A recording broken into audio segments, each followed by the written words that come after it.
नमस्कार, आपका स्वागत है। अभी फिलहाल हिलसा राम बाबू उच्च विद्यालय के में बिहार के माननीय मुख्यमंत्री चुनावी जनसभा को संबोधित करके आ गए हैं और हिलसा जो है प्रत्याशी जदयू से कृष्ण मुरारी सर उर्फ प्रेम मुखिया को टिकट दिया गया है और सारे कार्यभार हैं जो प्रखंड अध्यक्ष लगातार 3 बार रहे हैं। फक्सर अध्यक्ष भी अषाढ़ी के हैं। शैलेंद्र भैया जी, आप इस विषय में क्या कहेंगे कि कैसा आपका जनसभा रहा, कितना सफल रहा? जनसभा हिलसा के लोगों में जुनूनी रहता है। जनसभा नीतीश कुमार के लिए इतना लोग उत्साहित रहते हैं कि हिलसा का कभी जनसभा हिलसा के कार्यकर्ता, हिलसा के जनता, चाहे किसी भी वर्ग किसी भी कौम का रहे हों, बहुत जुनूनी ढंग से आते हैं और बहुत जुनूनी ढंग से समय देते हैं। इसलिए जनसभा में तो चुनाव की तैयारी आपकी कैसी चल रही है? देखिए, चुनाव की तैयारी हम लोग का लगभग कई वर्षों से, यानी कई चुनाव से हम लोग इस सीट को जीतते आ रहे हैं। पिछले बार गठबंधन भी जीते हैं, तो हम लोग के सहयोग से जीते हैं। यह सीट मेरा जदयू का है और इस बार तैयारी की क्या कहना, हम लोग पूर्ण तैयारी में हैं। अच्छा, ये बताइए कि लोग कह रहे थे कि हर बार विधायक जो बनता है बाहर का बनता है, इस बार हिलसा धरती के मिला। अब इस बार जदयू के कार्यकर्ताओं में क्या है? देखिए, हम लोग 4 प्रखंड अध्यक्ष, नगर अध्यक्ष ने मिलकर बहुत पहले, महीनों पहले मुख्यमंत्री जी को लिख कर देने का काम किए थे कि इस बार स्थानीय और कार्यकर्ता के बीच से उम्मीदवार बनाया जाए। जो मुख्यमंत्री जी ने किया, हमारे स्थानीय उम्मीदवार को दिया गया है। ये भी कहा जाता है कि पुराने कार्यकर्ता को वैल्यू नहीं दिया जाता, लेकिन इस बार जदयू ने पुराने टिकट देकर एक बार लोगों पे एक अलग छाप छोड़ा है। इस पर क्या कहेंगे? ऐसा नहीं है, पुराने लोग, क्योंकि पार्टी में पद कम है, कार्यकर्ता तो बहुत सारे, एक से एक महान कार्यकर्ता हैं। तो हर लोग का ऐसा नहीं है कि पद से ही सम्मानित किया जा सकता है, लेकिन मान सम्मान किसी का कम नहीं रहता, ऐसी कोई बात नहीं है। माननीय मुख्यमंत्री हर किसी के लिए हैं, हर किसी को मान सम्मान देते हैं। आगामी 3 तारीख को चुनाव है हिलसा विधानसभा का, क्या लगता है कितना वोट से जीत पाएंगे आपके पार्टी? देखिए, हम लोग के उम्मीदवार कम से कम 15,000 से ऊपर से वोट से जीतेंगे। और यहाँ पिछले बार MP साहब के भी चुनाव में हम लोग हिलसा विधानसभा से 13,000 से ऊपर ही हम लोग बढ़त दिए थे और इस बार उससे ज़्यादा मैंने वोटों से हम लोग। बिहार के माननीय मुख्यमंत्री विकास पुरुष कहा जाता है। अब आपके मन में कौन सा प्रश्न उठता हुआ कि अगर जीतेंगे तो कौन से सवाल खड़ा करेंगे कि हम हिलसा का विकास के लिए हम मांगे? क्योंकि आप ही कहते हैं कि बहुत सारी योजना दे दिए कि हम सोचना पड़ता है। देखिए, मांगने के लिए तो बहुत कुछ है, लेकिन मुख्यमंत्री जी क्योंकि नालंदा जिला के हैं और पूरे बिहार में उनको एक एक चीज़ का रिपोर्ट रहता है, एक एक चीज़ पर वो अध्ययन करते हैं, एक एक कार्यकर्ता का उनको बात का अध्ययन करते हैं। और ये तो अब तारीफ पुरुष हैं, बहुत सारी इनके दिमाग में बात रहता है जो हम नहीं जानते हैं, जो माननीय मुख्यमंत्री जानते हैं। और कुछ बात अगर रहेगा तो हम लोग बताएंगे। अभी हमारे साथ उमेश यादव जी हैं। कहते हैं लोग कि जदयू पार्टी है जो सभी जाति का मिला है और कोई पार्टी नहीं है, सब में जातिवाद शायद होता है, इस तरह के लोग कहते हैं। क्या आप कहेंगे? ये तो हम बिल्कुल इस बात को निराधार मानते हैं। नीतीश कुमार जी की पार्टी में, जनता दल में न्याय के साथ सभी धर्म और सभी जाति के लोगों को मान सम्मान के साथ टिकट का बंटवारा हुआ है।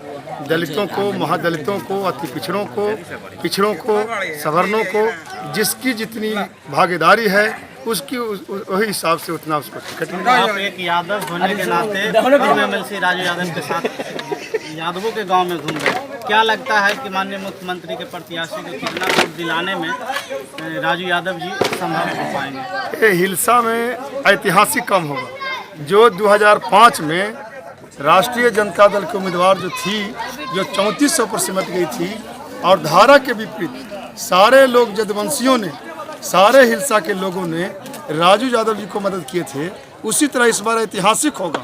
हम पुनः विश्वास के साथ कहते हैं, सारे हिलसा विधानसभा के जदवंशी अधिकतर लोग प्रेम बाबू के साथ कदम से कदम ताल मिलाकर चल रहे हैं। आज इस मुख्यमंत्री जी के सभा में भी देखे होंगे कि जदवंशियों का तांता लगा हुआ था, चंद्रवंशियों का तांता लगा हुआ था, दलितों, महादलितों, माइनॉरिटी, सवर्ण जाति, कौन ऐसा धर्म नहीं था। जीतने के बाद पहली प्राथमिकता क्या होगी? पहली प्राथमिकता मुख्यमंत्री जी ने आज तक जो बोले हैं वही काम किए हैं। उन्होंने बोले हैं अगर आप लोगों ने मौका दिया तो हम हर खेत को सिंचाई, हर खेत को पानी पहुंचाने का काम करूंगा।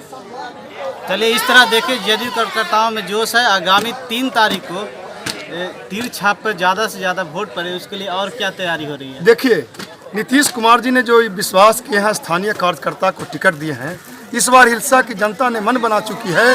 बाहरी भगाओ अभियान है, और जो बाहरी यहाँ से अभी निवर्तमान जो है, जो हिलसा में धन संचय करने का काम किया है, हिलसा के तमाम धर्म के लोग, तमाम जाति बिरादरी के लोग, इसको हम लोग जमानत जब्त करके भेजेंगे। जीत तो उसी दिन तय हो गया जिस दिन नीतीश कुमार जी ने स्थानीय कार्यकर्ता को पिछले बार जदयू और आरजेडी का गठबंधन था तो विधायक थे, अब इस बार बीजेपी के साथ गठबंधन है।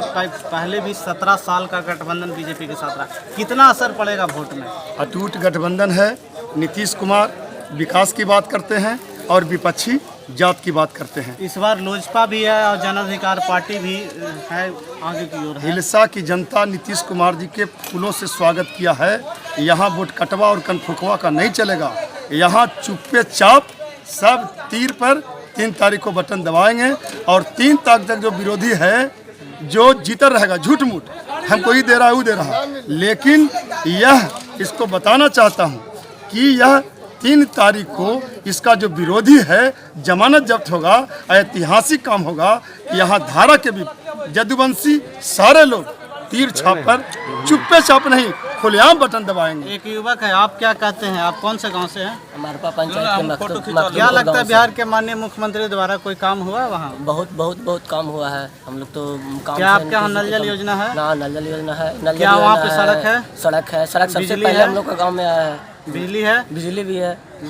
रात में आने जाने में कोई दिक्कत होती है? कोई दिक्कत नहीं। मेरा एज हो रहा है 30 बरस, ठीक है, और हम पिछला भी 15 बरस देखे हैं। 15 बरस तो नहीं देखे होंगे, लेकिन 5-6 बरस तो बढ़िया से देखे होंगे, खूब याद से वो भी देखे हैं, और ये भी 15 बरस देखे हैं। उससे तो हमको बहुत लाभ गुना बदलाव। अभी एक जदयू नेता है नीतीश जी, मुखिया काम वो सब कौन से मुखिया आपके यहाँ? अनिल प्रमुख जी के गांव में है। तो आपके यहाँ अनिल प्रमुख जी की पत्नी भी शायद मुखिया है, क्या काम कर रही है वो? नल जल योजना हुआ है? आपके यहाँ सड़क है? पानी है? सड़क तो चारों बिजली है? ये सब सारे चीज है। तो इस बार वोट किसे पड़ेगा? वोट देता है कि नीतीश कुमार को करता है।